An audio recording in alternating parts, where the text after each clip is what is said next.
கோவையில் பந்தலகுமாரன் ஸ்ரீ ஐயப்ப சேவா டிரஸ்ட் சார்பாக 23ஆம் ஆண்டு புஷ்பாஞ்சலி விழா நடைபெற்றது. இந்நிகழ்ச்சியில் ஐயப்பன் சுவாமிக்கு ரோஜா, மல்லிகை, தாமரை உள்ளிட்ட 18 வகையான மலர்களால் புஷ்பாஞ்சலி நடைபெற்றது. கோவை வடவள்ளி தில்லை நகர் பகுதியில் கடந்த 23 ஆண்டுகளாக பந்தலகுமாரன் ஸ்ரீ ஐயப்ப சேவா டிரஸ்ட் சார்பாக ஒவ்வொரு ஆண்டும் ஐயப்ப சுவாமிக்கு புஷ்பாஞ்சலி விழா மிக பிரம்மாண்டமாகவும் வெகு விமரிசையாகவும் நடைபெறுவது வழக்கம். அதனைத் தொடர்ந்து 23வது ஆண்டாக ஐயப்ப சுவாமிக்கு நடைபெற்ற புஷ்பாஞ்சலி விழாவில் கணபதி ஹோமம், ஸ்ரீ லட்சுமி குபேர ஹோமம், சுதர்சன மற்றும் நவக்கிரக ஹோமங்களுடன் பல்வேறு சிறப்பு பூஜைகள் நடைபெற்றன. இதனைத் தொடர்ந்து மாலை ஸ்ரீ விட்டல் சத்ய நாராயணன் தலைமையில் ஸ்ரீ ஏக்நாத் பஜன் மண்டலி குழுவினர் ஐயப்பன் சுவாமியை துதித்தும் ஐயப்பனை போற்றியும் பஜனையுடன் கூடிய பாடல்களை பாடி அசத்தினார்கள். இதனை கூடியிருந்த பக்தர்கள் மற்றும் பொதுமக்கள் பக்தி பரவசத்தில் ஆடி பாடி மகிழ்ந்தனர்.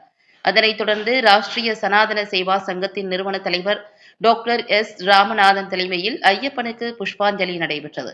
இந்நிகழ்ச்சியில் கேரள மாநிலம் சபரிமலையில் 18 படிக்கட்டுகளை கடந்து ஐயப்பன் சுவாமி பக்தர்களுக்கு காட்சியளிப்பது போல் இங்கும் 18 படிக்கட்டுகள் அமைத்து ஐயப்பன் சுவாமி காட்சியளிப்பது போல் அமைக்கப்பட்டது குறிப்பிடத்தக்கது. மேலும் ஒவ்வொரு படிக்கட்டிற்கும் தாமரை, ரோஜா, மல்லிகை, சாமந்தி என 18 வகையான மலர்களை கொண்டு அலங்கரிக்கப்பட்டு புஷ்பாஞ்சலி நடைபெற்றது. இந்த புஷ்பாஞ்சலி விழாவில் பந்தலகுமாரன் ஸ்ரீ ஐயப்ப சேவா டிரஸ்ட் தலைவர் ராஜா வாத்தியார், செயலாளர் டாக்டர் எஸ். ராமநாதன் வாத்தியார், பொருளாளர் மணி ஸ்ரீ வாத்தியார் மற்றும் உறுப்பினர்கள் சத்யா, ஸ்ரீராம், விவேக், மகேஷ் மற்றும் அகில பாரத மக்கள் கட்சியின் மாநில தலைவர் பாபு பரமேஸ்வரன், பக்தர்கள், பொதுமக்கள் உட்பட ஏராளமானோர் கலந்து கொண்டனர். பின்னர் இந்நிகழ்ச்சியில் கலந்து கொண்ட அனைவருக்கும் அன்னதானம் வழங்கப்பட்டது.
பாபு பரமேஸ்வரன், மாநில தலைவர், அகில பாரத மக்கள் கட்சி மற்றும் ராஷ்டிரிய சனாதன சேவா சங்கம்.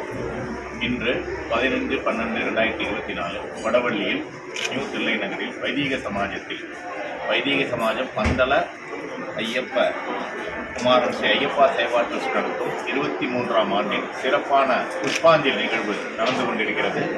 இதனை தலைமையேற்று எங்களுடைய பெருமைக்குரிய நிறுவன தலைவர் டாக்டர் எஸ். ராமநாதன்ஜி அவர்கள் தலைமையில் 23 ஆண்டுகளாக மிக மிக சிறப்பான முறையில் நடந்து வருகிறது. விரைவிலே இது வெள்ளி விழா ஆண்டை காணப்போகிறது. இந்து மக்களின் உணர்வுகளுக்கும் இந்துக்களின் கலாச்சாரத்திற்கும் பக்தி மார்க்கத்திற்கும் முன்னுதாரணமாக கோவையிலே, அது குறிப்பாக முருகனுடைய அடிவாரத்திலே அமைந்துள்ள இந்த வடவள்ளியிலே இத்தனை ஆண்டுகள் எத்தனையோ சிரமங்களுக்கு நடுவிலும் கடினமான உழைப்பின் மூலமாகவும் அனைவரின் ஒத்துழைப்போடும் இந்த புஷ்பாஞ்சலி நிகழ்ச்சி மிக சிறப்பாக நடந்து வருகிறது.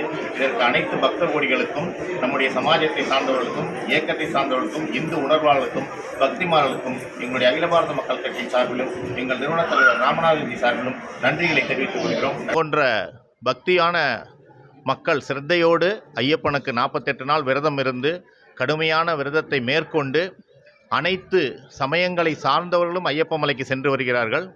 ஆனால் இந்து மக்களின் பண்பாட்டையும் கலாச்சாரத்தையும் பக்தி மார்க்கத்தையும் புண்படுத்த வேண்டும் என்பதற்காகவே நீலம் என்ற அமைப்பை நடத்தி வரும் ரஞ்சித் என்ற இயக்குனர் என்ற போர்வையிலே ஒருவர் ஐயாம் சாரி ஐயப்பா என்ற இசைவாணி என்ற மேடை பாடகி மூலமாக ஐயப்ப பக்தர்களின் மனங்களை புண்படுமாறு 2018 பாடிய அந்த ஒரு நிகழ்வை வேண்டுமென்றே இந்த கார்த்திகை மாதம் முதல் வைரலாக சமூக வலைதளங்களிலே பரவவிட்டு பக்தியின் சிரத்தையும் இழிவுபடுத்தும் விதத்தில் அவருடைய பாடல் அமைந்துள்ளது. அதற்கு கடுமையான கண்டனத்தையும் அவர் மேல் சட்டப்படியான நடவடிக்கையும் காவல்துறை எடுக்க வேண்டும் என்ற கம்ப்ளைண்ட்டையும் எங்களுடைய அகில பாரத மக்கள் கட்சி சார்பில் தமிழகம் முழுவதும் கொடுத்து வருகிறோம். இதற்கு அரசும் காவல்துறையும் உடனடியாக நடவடிக்கை எடுக்க வேண்டும் என்றும், ஐயப்ப பக்தர்களின் மனங்கள் புண்படாதவாறு இனி வரும் காலங்களில் இதுபோன்ற நிகழ்வுகளுக்கு தடை செய்ய வேண்டும் என்றும் கேட்டுக்கொள்கிறோம். நன்றி, வணக்கம்.